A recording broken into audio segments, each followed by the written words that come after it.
Hello student, आज का हमारा वीडियो यूके ट्रिपल एससी द्वारा जो विभिन्न परीक्षाओं की तिथियां घोषित की गई है उनको लेकर के है।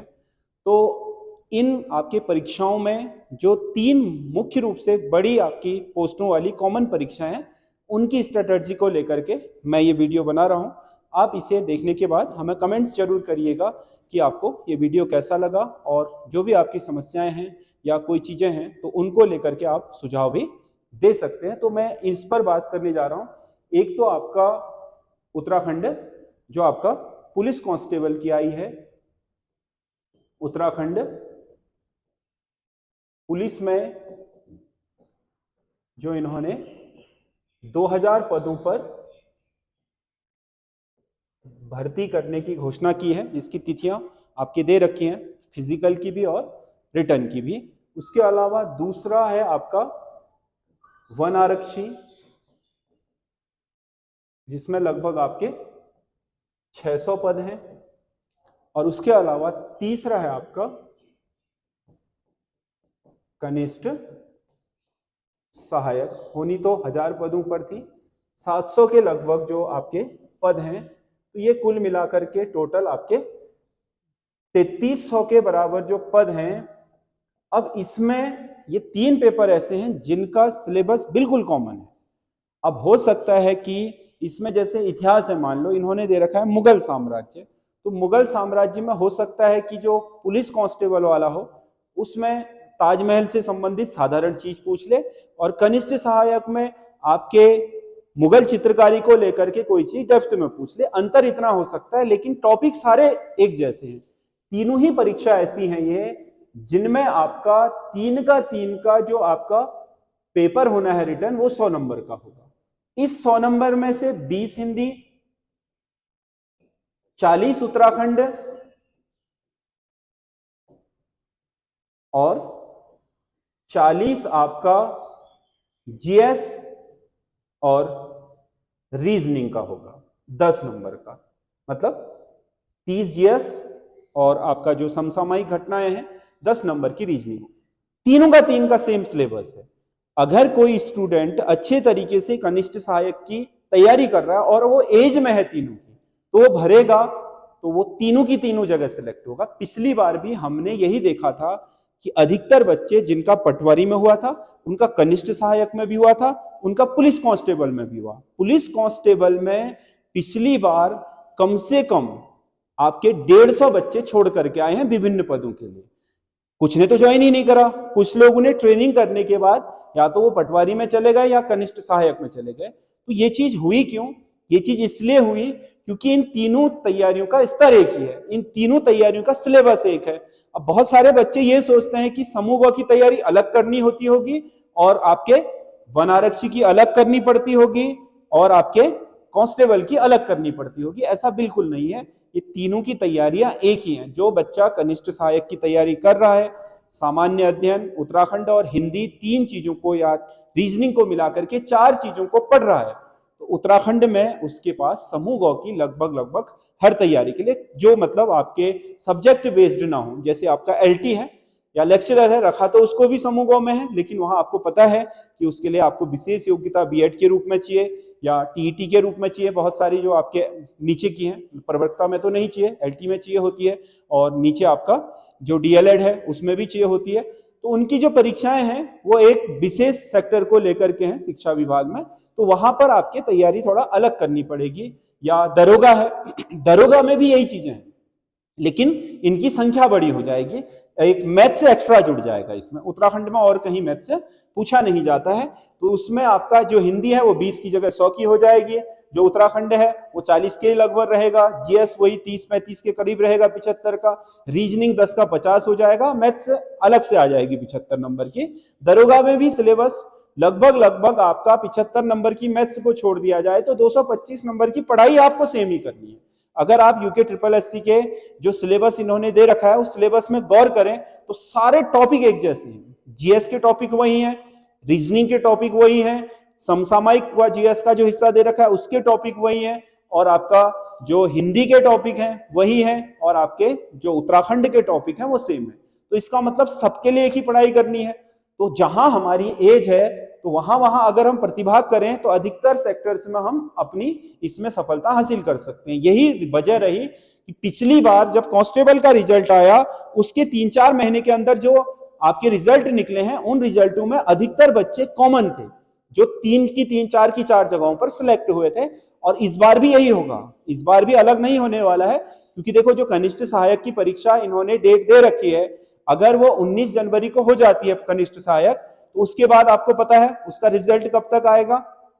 रिजल्ट मान लो उसका जनवरी के बाद अप्रैल में उसका रिजल्ट आया, अप्रैल में रिजल्ट आएगा, फिर उसके बाद 1 महीना वो टाइप राइटिंग के लिए देंगे, तो वो मई चला जाएगा, और उसके बाद फाइनल रिजल्ट देंगे वो जून जुलाई में। जुलाई तक कांस्टेबल का रिजल्ट भी आ जाएगा सेम टाइम में। और आरक्षी की भर्ती का अभी इन्होंने डेट तो दे दी है, अगर उस डेट में कराते हैं उसके बाद रिजल्ट निकालते हैं, फिर फिजिकल कराएंगे, फिर उसके बाद आपका क्या फाइनल रिजल्ट निकालेंगे, तो वो भी जाएगा जून जुलाई अगस्त तक। तो इसका मतलब अगले साल जुलाई अगस्त में इन सबका रिजल्ट एक साथ निकलेगा, और उस समय होगा क्या, बहुत सारे बच्चे इनमें से कॉमन होंगे।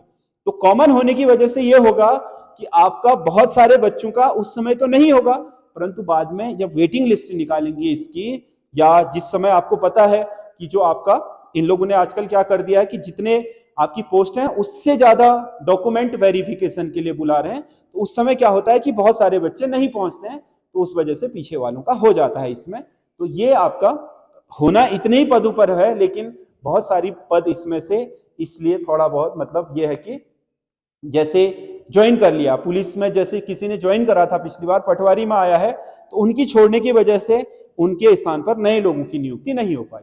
तो ये जो 3300 पद हैं, तो इसमें से 10% भी अगर आप खाली जाते हुए देख रहे हो, तो 300 पदों पर आपके कॉमन बच्चे जो इधर उधर ज्वाइन करने के बाद छोड़ेंगे, उनके पद की भर्ती दोबारा मतलब अगली बार में भरी जाएगी, इस वाले में नहीं होगा। ये नुकसान भी रहता है। और दूसरा, जो बच्चा बेहतर है उसके पास बहुत सारी अपॉर्चुनिटी है और वो मनपसंद की जगह पर जा सकता है। बहुत सारे लोगों को बेल्ट की नौकरी करना अच्छा नहीं लगता है, लेकिन रोजगार का क्या है, आपका मजबूरियां हैं, इसीलिए लोग हर कोई भी सरकारी नौकरी मिल जाए उसमें जाने के लिए तैयार है। तो वो लोगों को आपका यहाँ कनिष्ठ सहायक मिल सकता है, क्योंकि बेल्ट की नौकरी तो चाहे वन आरक्षी की हो चाहे पुलिस की हो, वहां आपको पता है कि थोड़ा बहुत दिन रात की ड्यूटी होती है। अब कनिष्ठ सहायक में आपको पता है 10 से 5 की ड्यूटी है, ऑफिसों में 5 बजे बंद हो जाते हैं, उसके बाद की ड्यूटी नहीं होती है। लेकिन वन आरक्षी में आग लग गई, कोई दुर्घटना हो गई, वनों में गश्त करना है तो रात की भी होती है, पुलिस में भी रात की ड्यूटी होती है, आपदा में ड्यूटियां होती हैं, कई सारी चीजें हैं। बेल्ट की ड्यूटी फिर भी आपके सिविल की अपेक्षा बहुत डिसिप्लिन्ड ड्यूटी होती है। वहां पर आपके नियमों को बहुत आपके साधारणतः नहीं लिया, बल्कि उस पर क्विक एक्शन होता है। तो इसके कारण बहुत सारे लोग इनमें नहीं जाना चाहते हैं, उनके लिए यहाँ पर बहुत अच्छा आपका चांस बनेगा। तो इसीलिए कोई भी बच्चा अगर समूह की तैयारी कर रहा है तो वो ये ना समझे कि पुलिस की तैयारी उसे अलग से करनी है या फिर कनिष्ठ सहायक की तैयारी उसे अलग से करनी है। सबकी तैयारी कॉमन है, और इसमें आप कनिष्ठ सहायक के लिए जो सिलेबस दे रखा है उस सिलेबस को पूरा कर लीजिए। जो पुलिस की तैयारी भी कर रहा है वो भी कनिष्ठ सहायक के सिलेबस को पूरा करके रखिए, आपका गारंटेड पुलिस में हो जाएगा। अगर आपका फिजिकल, जो मैंने पिछले वीडियो में बताया था कि एवरेज अगर आपका फिजिकल 85 से 90 तक जाता है, अब 86 से 84, 85, 84, 86, 88, 90, क्योंकि दो के उसमें जाएगा, तो उसमें आपके क्या, अगर आपका कहीं पर भी रहता है और कनिष्ठ सहायक की तैयारी कर रहे हो आप, और आप 75 के करीब यहाँ पर नंबर ले आते हो, और वहां आपके 86 नंबर है, तो 161 नंबर हो जाते हैं, जो आपके लिए क्या मतलब सिलेक्शन करा ही देंगे। मुझे नहीं लगता है कि 160 आपका सेफ स्कोर ना हो। 165 ले आओ, छुट्टी खत्म करो, हर जगह मतलब छुट्टी ही कर दो। इसमें आपका क्या, जो आपको बाद में ये रहता है कि आएगा कि नहीं आएगा, ये आपका सवाल ही खत्म हो जाएगा। तो ये 3 तैयारियां एक जैसी हैं, तीनों का सिलेबस सेम है। जो पुलिस की तैयारी कर रहा है वो इस आस में ना लगे कि पुलिस की विज्ञप्ति निकलेगी फिर सिलेबस के हिसाब से तैयारी करेंगे। मैं अभी बोल दे रहा हूं आप लोगों को कि जो कनिष्ठ सहायक का सिलेबस है आप पुलिस के सिलेबस के साथ मिला लीजिए। कहीं 1-8% अगर इधर उधर हुआ तो बात अलग है, नहीं तो 1-8% भी इधर उधर नहीं होगा तीनों में। तो ये आपका 3 का सिलेबस एक है। कनिष्ठ सहायक के जो सिलेबस दे रखा है उस पूरे सिलेबस को आप खत्म कीजिए। ये समझ लीजिएगा कि आप तीनों जगह के लिए फुल प्रूफ तैयार हो जाओगे और कहीं ना कहीं आपका सिलेक्शन हो जाएगा। हो सकता है कि अगर आपका ये सिलेबस पूरा है तो 3 की 3 जगहों पर भी आपको सिलेक्शन मिल जाए। इसीलिए आप विज्ञप्ति आने का इंतजार करने के बजाय जो सिलेबस है उसमें फोकस कर दीजिए अभी से और उसको धीरे धीरे निपटाने का प्रयास कीजिए। और पढ़ाई करने का तरीका ये नहीं कि आज ये पढ़ लिया कल वो पढ़ लिया। पहले आप जैसे हिंदी पढ़ रहे हैं तो हिंदी में मान लो आपने एक सेक्टर उठाया पत्र लेखन वाला, पत्र लेखन में आपके सरकारी पत्रों में 7-8 जो पत्र दे रखे हैं उन पत्रों की परिभाषा को पढ़िए, उन पत्रों का यूज कहाँ कहाँ होता है, फॉर्मेटिंग कैसे होती है, उन सारी चीजों को देखिए, उसका एक रफ खाका आप बनाइए। फिर उसके बाद अपने उसमें जो नोट्स हैं, जो फेयर नोट्स हैं, उनमें आप उनको नोट कर लीजिए कि क्या खासियत, जैसे परिपत्र है उसकी कुछ विशेषताएं होती हैं कि एक साथ कई विभागों को भेजा जाता है, परिपत्र आपका ये चीजों में प्रयोग किया जा सकता है, तो वो परिभाषाएं लिख लीजिए परिपत्र की। फिर दूसरे में आप जैसे शासनादेश की लिख रहे हैं तो उसमें कि ये आपके किस शैली में लिखे जाते हैं और शासनादेश कौन जारी करता है, सचिवालय द्वारा, नीचे के विभाग, 4-5 जो उसकी विशेषताएं उसे लिख लीजिए। इस तरीके से पत्र लेखन में जो आपके 7-8 या 10 अधिकतम पत्र लेखन है उनके 3 या 4 पन्नों में नोट्स बन जाता है। तो वो अगर आपने सही तरीके से ध्यान में रखा है तो 1 नंबर पक्का हो गया आपका। वैसे ही भाषा का बना लीजिए, वैसे ही आपका हिंदी का जो मानकीकरण और कंप्यूटरीकरण है उसका नोट्स बना लीजिए। अभी से इस काम में लग जाइए। इससे क्या होगा कि आपके एक एक नंबर हर जगह से पक्के होते चले जाएंगे और आने वाले समय में जब आपके एग्जाम की डेट नजदीक आएगी तो आपके पास सारा जो मटेरियल है, जितना भी आपने सिलेबस को कवर कर रखा है, उस सिलेबस पर आप विशेष फोकस करके केवल रिवीजन करते चले जाएंगे, जिससे कि आपकी जो पहुंच है वो ज्यादा मजबूत हो जाएगी। क्योंकि देखो 100 चीजों को एक बार पढ़ने से अच्छा है कि एक चीज को 100 बार पढ़िए, कम से कम उसमें आपका श्योरिटी हो जाती है। ये नहीं कि आपने 100 चीजें पढ़ी, एक भी नहीं रही, हर जगह कंफ्यूजन है, ऐसा नहीं होना चाहिए। जो आपके सॉलिड सिलेबस है उसकी एक टॉपिक को उठाइए, पूरा पढ़िए और उसके बाद अपने हैंड राइटिंग में अपने नोट्स बनाइए, उसको रिवीजन में डाल दीजिए। फिर दूसरा टॉपिक उठाइए, उसको पढ़िए, फिर 2 को रिवीजन में डाल दीजिए। ये आपका पढ़ाई करने का तरीका। अभी से लगे रहेंगे तो लंबा समय है। कनिष्ठ सहायक की तैयारी अगर जनवरी तक पूरी नहीं भी हुई तो उससे इतना आपको बेस मिल जाएगा कि आप अगर एज में है तो कांस्टेबल में, कांस्टेबल की एज में नहीं है तो वन आरक्षी में, कहीं ना कहीं आपका सिलेक्शन पक्का हो जाएगा। और इसी से आपको क्या आगे के लिए भी एक इतना अच्छा बेस मिल जाएगा कि आगे की तैयारियां भी अगर आप करना चाहते हो, जैसे आपका आरओ का पेपर है, समीक्षा अधिकारी, इसके अलावा आपका उत्तराखंड पीसीएस का जो सबऑर्डिनेट आता है एनटी वाला, वो भी बहुत जल्दी आपके उसमें विज्ञप्ति आने वाली है। उसके अलावा पीसीएस अपर है, उनके लिए बड़ी तैयारी करना चाहते हो तो 80% नोट्स तो आपके पास होंगे सारे के सारे, जो विभिन्न आपके मेंस और प्री को लेकर के हैं वो आपके पास होंगे। 20% उसके हिसाब से आपको लेखन की तैयारी करनी होगी, आप आगे भी जा सकते हैं। तो अपनी तैयारी को अपने आप से बेहतर बनाना ज्यादा इफेक्टिव रहता है। तो इसमें आप तैयारी को लेकर के जो भी आप हमसे अपेक्षाएं रखते हैं कि किस तरीके से करें, उसके लिए हमें कमेंट्स जरूर करिएगा। धन्यवाद।